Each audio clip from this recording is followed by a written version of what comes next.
Hello everyone, this is Coach Sandra and thank you again for tuning in to another Journey to Authentic Living video. Today I'd like to talk a little bit about how neuroscience is so important for us, I think, as anyone under the umbrella of personal development and psychology, how important that really is. And I'm going to extend this also to people who are into alternative, integrative, healing modalities. I have always been fascinated by neuroplasticity and how the brain works, and I've read a lot of books on it, and that's one of the reasons why many years ago I had decided that I wanted to actually go into psychology and then later on into personal development, or considering myself a personal development change agent. I think it's extremely important for all of us who are in the field of psychology and personal development to understand how the brain works for many reasons. And I know that many healing modalities, or people who are in alternative modalities, always love and are fascinated and excited when a doctor or a scientist comes out and confirms their belief. They'll say, well, energy works, energy exists, or what have you. And it's true, it does. And it is wonderful to get where science and maybe spirituality or more esoteric teachings connect, right? They integrate, right? I mean, we're learning a lot in positive psychology, how Buddhism and the teachings of Buddhism can really integrate into our daily lives. So I think it's extremely important that this is happening, for sure. And without trying to sound like I'm self-promoting, I think the one thing that distinguishes, well, there's a few things, but one of the things that distinguishes Journey to Authentic Living as a company and as a coach is precisely this. It's the understanding of how the brain works, how the brain changes, the impediments to changing the brain, and so forth. And to be able to measure that, right? So we know now with neuroscience and all its studies from so much research that the more we tell our negative stories, the more we talk about our problems, the more it's ingrained in our brain.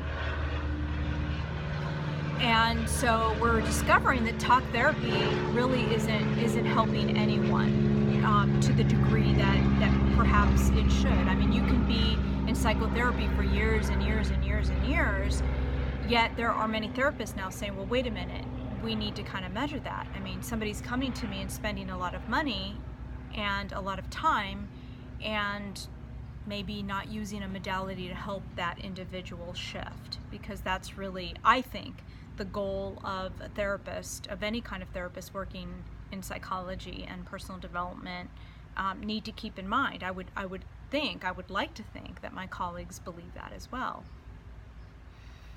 And I'm finding that that's not always the case. So when you have people, some coaches, and then of course some people that are in alternative, esoteric, more energetic type of work, they stay satisfied with the fact that a scientist or something comes out and confirms something that they learned or they believed in.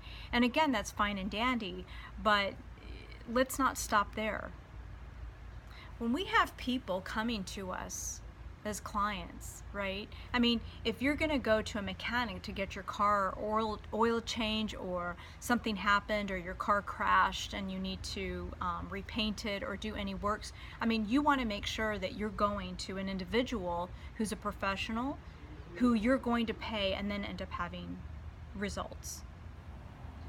Now, don't be fooled, because I've talked a lot about the process. There's a process to it, right? It's not like, I mean, yeah, sure, you could probably feel different after a session, but there's a process to that. It's not like it magically just happens. You go in and then you come out a completely new individual. I mean, it's not like plastic surgery for psychology. I mean, it takes work. You have to invest in yourself. You have to take time.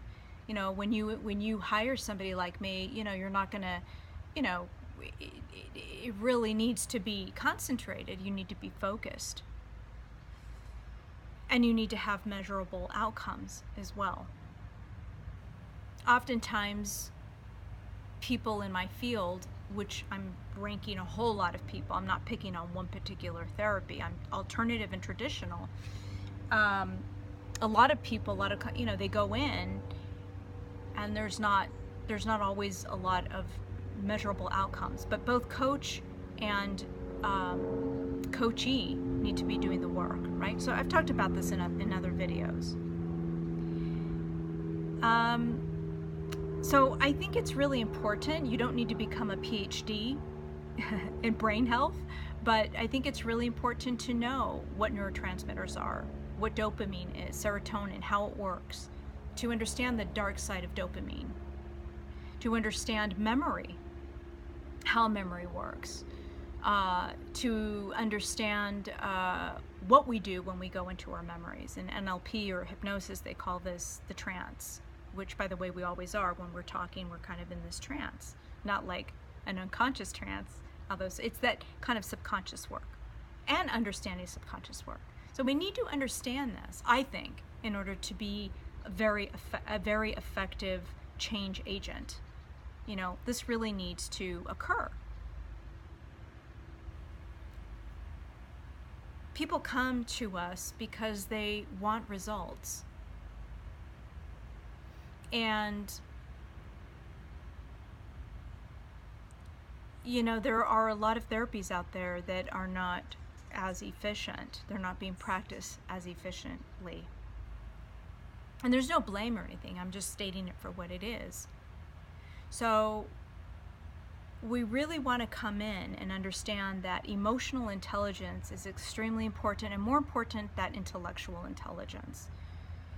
When you look at the world around us, you know, always, what do you see? You see people who are very emotional. Even the logical people that say, oh, well, they just use logic. That's BS. They don't. They can get very passionate, very stubborn. I mean, there's a logical side, but it's also emotional. There's hardly any objectivity, because we need to understand, again, how the brain works. Perception, you know, we are looking through life and through our experiences and judging people and criticizing whatever and getting angry and upset or happy or not, or whatever, good, bad, negative, positive, through our lens. And so part of being a change agent is also being able to help the client reframe, right? Being able to help understand. It's not just about, well, how do you feel about that? It's more than how do you feel about that. And there are exercises that you need to go through. And they're small steps. I'm one of those people who believes that it's actually, these are the steps, they're small. You know, if you expect some grandiose whatever after a session, your life is completely changed, okay, well, maybe you received a lot of benefit, but real life calls you at the end of the session, and it's about looking within, and it's about doing the homework. You have to maintain it. There's a maintenance, just like losing weight, just like anything. There's a process and there's a maintenance part to it. So I think for personal development and psychology and alternative stuff, to just stop, you don't have to be a real researcher like myself, but to just stop and sort of like accept that just because the scientific world said it, you know, I think it's really important that you understand as a practitioner, and you as a client, empower yourself. I mean, did you know that you can actually rewire your brain? There's a process to doing that you can actually change your life. But it does take commitment. It takes decision. It takes persistence and commitment on your part. Yeah? And there's all kinds of goodies out there. There's a lot of resources. And a lot of this is becoming emotionally intelligent. One of my teachers, Robert Smith, says, you know, we kind of walk around. Most of the people, adults, really are little children still. Even the intelligent ones, you know, because it's, either proving themselves, or they have to be, however we want to say it. But it is kind of like we're all like little kids until we heal that. That's where a lot of that inner child work comes in. It doesn't matter if you're an adult man, who's 55 years old. You can still be walking around like you're a child, reacting all the time, having your tantrums, So we want to keep on learning about how we work. And a good coach is going to give you some tips on how to do that for yourself. That when you instill those changes, what needs to happen and how to walk you through that. And again, it's your responsibility as well. And I think the difference here with a lot of the healing modalities, I know a wonderful shamanic practitioner, and she actually believes what I do.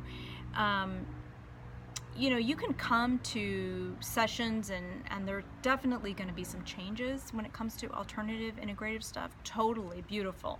I mean, I've talked about the science of astrology, which is now considered a science. When really going to a professional and someone who's going to keep you accountable, it's about that. It's raising the bar for your person and learning from things. It's not just about, well, I'm going to ask you 100 questions per hour, yes or no, and then my life is going to change. And if it doesn't go the way I want it, I'm going to be pissed off at the coach, astrologer, psychic, or whatever. I'm passionate about empowering you to become empowered. To become empowered. If I had, I don't know, just a vision to say that if we can all work towards becoming emotionally intelligent, things would be very different. We wouldn't take things so personally. We wouldn't blame so much. I've seen the most intelligent, successful people blame all the time.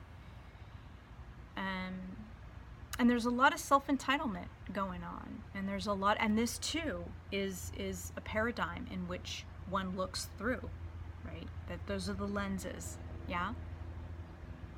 And there's a lot of people who don't know how to establish healthy boundaries. There's a lot of fear. So we want to work all through that without picking apart necessarily a problem. We also want to understand how the brain, how the mind, the brain, right, it works in tandem with the body, and vice versa. And this is what neuroplasticity, neuroscience in general, it teaches you. Wouldn't you want to stop telling and retelling the same story, knowing that you're only causing yourself deeper and deeper problems, ingraining more in your brain, one problem after another? It's going to be hard to get out of it. So we need to work on an emotional level. And that actually has a lot to do with neuroplasticity, a lot of it. Okay, so I'm going to wrap it up. I hope this has been a beneficial video, and if you have any comments, please do comment below, send me an email, and I do give free 20-minute consultations to see kind of where you're at and go from there, okay? Encouraging you to live authentically. Take care. Ciao.